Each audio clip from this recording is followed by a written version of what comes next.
because that's what I mean. We have all of these silly things that we call in masculine and feminine.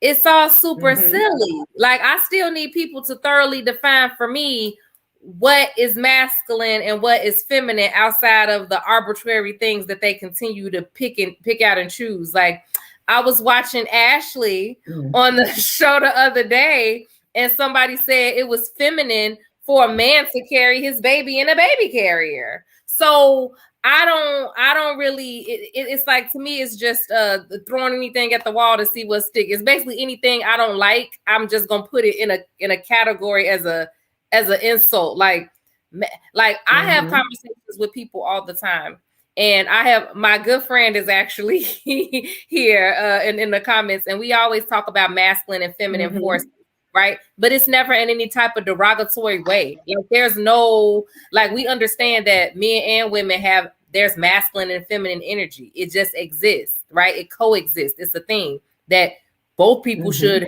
coexist. Like, there should be masculine and feminine energy that coexists inside everybody. So the fact that we making it like, ooh, as an insult, like, that's masculine. Okay, I'm in my masculine. What's the problem? And then I'll be in my feminine. It's okay. Like, that's what, there's certain things that require masculine energy, and there's certain things that require feminine energy.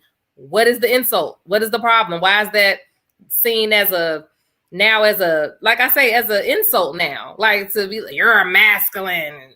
I don't find it insulting. Like, I've heard people say, they seem to be a little bit more reasonable to me.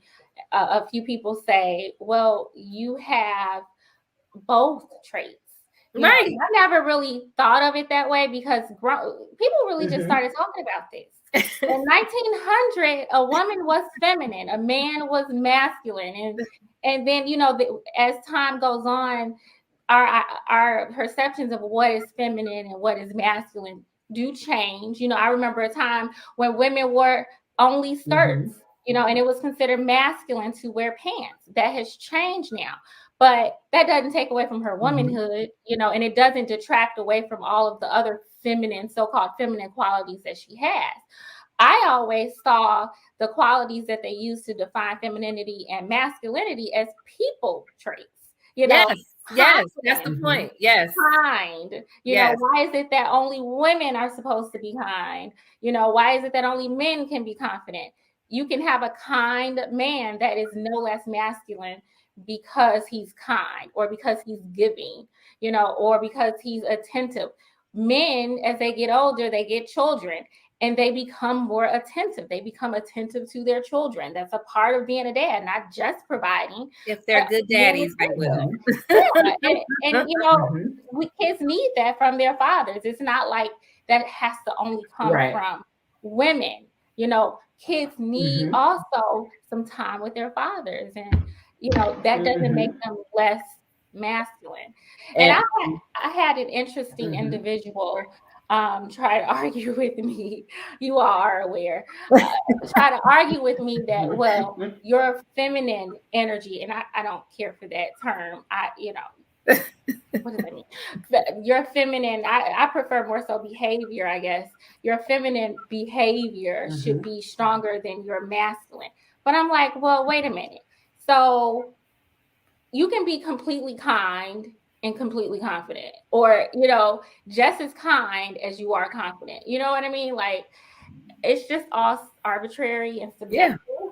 And I just wish that we could go back to our parents' time, where feminine was feminine, and women were feminine, and men were masculine. I don't call, men feminine unless, they really literally look and do everything how like women do, lipstick, makeup, things like that. But a man, just because but I'm just saying, he still made it up. He's no less masculine to me than a man who thinks, oh my God, I can't touch my daughter's hair. That's for the woman to do. Like, he's no less masculine. He might not do it every day, but he's no less masculine, and the guy who thinks he's less masculine because of that, because of pushing a cart or laying on your back when you're, these are things that they say. I worry about that.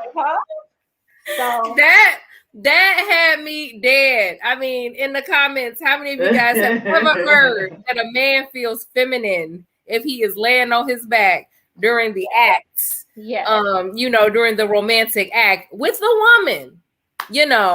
Certain, just the position of him being on his back.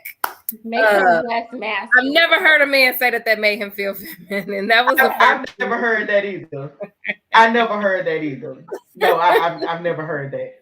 Oh, yeah, that threw me for a loop. Threw me for a loop. Oh yeah, I like how Dr. K said she said the baby clothing industry created pink for girls and blue for boys to increase sales. Before that, babies mostly wore white. That's what it's like. We just really have to decipher, and sometimes we can't see the forest for the trees, and sometimes it's really difficult to do. But we really have to be able to decipher between things that we just created, like as a social construct, the same thing as race and everything else we kind of created to make it mean what we want it to mean.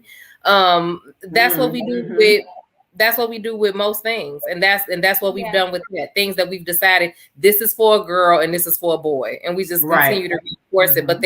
But when you really dig down deep into it, it really doesn't have any basis to say like it doesn't have any. And you know that just simply even if you look at other cultures around you, even in 2021. Every culture has their own ideas of what dress is considered, what type of attire is considered feminine or masculine, what type of, behavior. It's all different, right? So, we made it up. Right. It's all very different. Right. I wanted to actually point out that comment too from Dr. K. And Dr. K also asked an interesting question. I don't know if we have time to answer this one tonight, but she asked, do husbands' social roles evolve? And it seems like yes, they do. Men want them to kind of stay where they are, but time is changing. But that's I feel like that's a good question. If you guys want to respond, we can, but I think that's kind of heavy question as well. No, I think that is the exact issue. Exactly. Like, women have changed a lot more over the past century or so, right? When it comes to first, we were property. We didn't have any rights to do anything, literally, you know what I mean? And all of these different things. We couldn't work outside the home. Until the war hit, and then we had to work outside the home. Then they tried to put us back in there, but we was like, nah, we're not doing it. So we've done a lot of changing and adjusting, and I do think that, men are having a harder time. But like I said, it goes back. I always liken it. I compare the thing. I compare it to any type of hierarchy. When people have certain privileges, people do not want to lose those privileges. So I understand. Like if I was, able to tell somebody what to do and own and basically own them and do all of this stuff, why would you like you getting the benefits of that? So why would you what is your desire to change that? It helps society overall and it makes sense, but on a selfish level, people don't want to lose those privileges. It's the same thing you see with certain privileges in regards to race, right? Like people aren't like horrible people. They aren't bad people. People just don't want to lose those privileges. They like the way things are and they want to keep it that way, especially if it's an experience that they have not had, right? If just like if a white person hasn't experienced the world as a black person, then that's not necessarily going to be at the front of their mind. Like, oh, I want to level the playing field. Why? Like if I'm getting a privilege or some type of benefit, no matter what it is, even if it's the benefit of the doubt, why would I want to try to share? So it's like kind of the same thing where like they're like, no, I'm in charge. I make the rules. I get the final say. I don't have to they don't want to be a partner. They want to be a dictatorship, because that's what it's been. So it's going to be. You have people who grew up in different types of homes. And I think that contributes to this as well. People, they see what others do and then they do it, Yeah. I think it does evolve. I think husbands are evolving. I think they're evolving in a lot of cases because they don't have a choice. whether it's financially they don't have a choice, or just basically just the way of the world right now. I think they are evolving. I mean, I think that a lot of guys grew up seeing, kind of what both Cannon and Ashley have, Cannon kind of took us through that timeline of history. They grew up seeing men leave the house, go to work, and then they came home, and that's really all that they did, Mm-hmm. And I think that whomever you're dating or whomever you're courting or whatever your situation is, if that's not what you want, you got to clearly communicate that. Because again, we're in 2021. You got more women, if not all women, majority of women are working outside of the home. And two, you have stay-at-home moms who, she might be starting a clothing line, or writing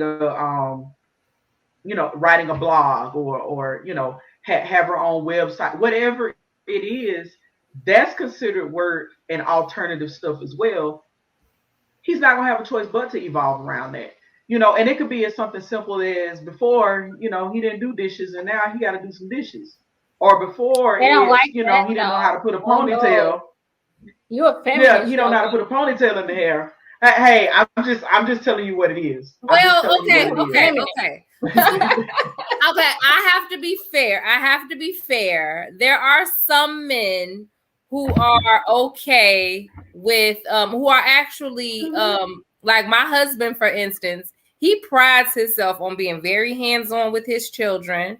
Like that is so important to him. I mean, getting them dressed, taking them to school, doing whatever, taking them to doctor's appointments. Like he's very interested in doing that type of thing. And he and I were literally just talking the other day how like his like father's age, like me and his father's age, and like older, they don't even touch the newborns. Like we were like joking, like they be like no, like they be acting like they scared of it. Like I can't touch it, and he was just like, I'm in the delivery room cutting the umbilical cord, doing skin to skin with my baby, like soon as my baby come out, like that's important to me. So I would like, they definitely are like, that's where the partnership I say comes into play, because and that's why I say we got to get rid of all of these little silly gender ideas, because my husband washed the dishes. I mean, if he needs to wash the dishes, he washes the dishes.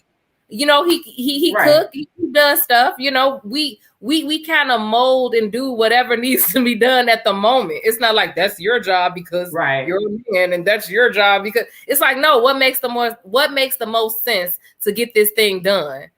But Cannon, do you mow the line though? I mean, I have not. But he don't mow the line. We've been paying somebody to mow it. So honestly, I just think you have to do you have to find somebody who you are compatible with. That's what I think. I have. That's why I said those dynamics. It's the dynamics. How well y'all work together. Right. That's the most important piece. And compatible in the sense of they have similar beliefs around gender roles. I like gender roles. I'm okay with gender roles. I grew up under gender roles. Like if there was a man in the house, the girls didn't take out the garbage. If there were women in the house, the men didn't wash no dishes. We washed the dishes. Like that's how we grew up. My uncles weren't washing no dishes, and me and my sister were in the house. I know that sounds crazy to y'all, but no. I don't mind the gender roles. I think that you have to find somebody who, thinks like you. And you can't, like Candy can't kind of force her way onto me, and I can't force my way into her. That just is not how the world operates. We all have different upbringings, backgrounds. We were raised differently. So, and then some people could have been raised one way and decide, oh, I hated that. I hated that. Now I want to do something different. So we make things so difficult. Find somebody who believes that men do this and women do that, or y'all come to a partnership, or find somebody who is like Cannon, like, look, there's no place for that in my house. We just do whatever works. So, I think it's about compatibility.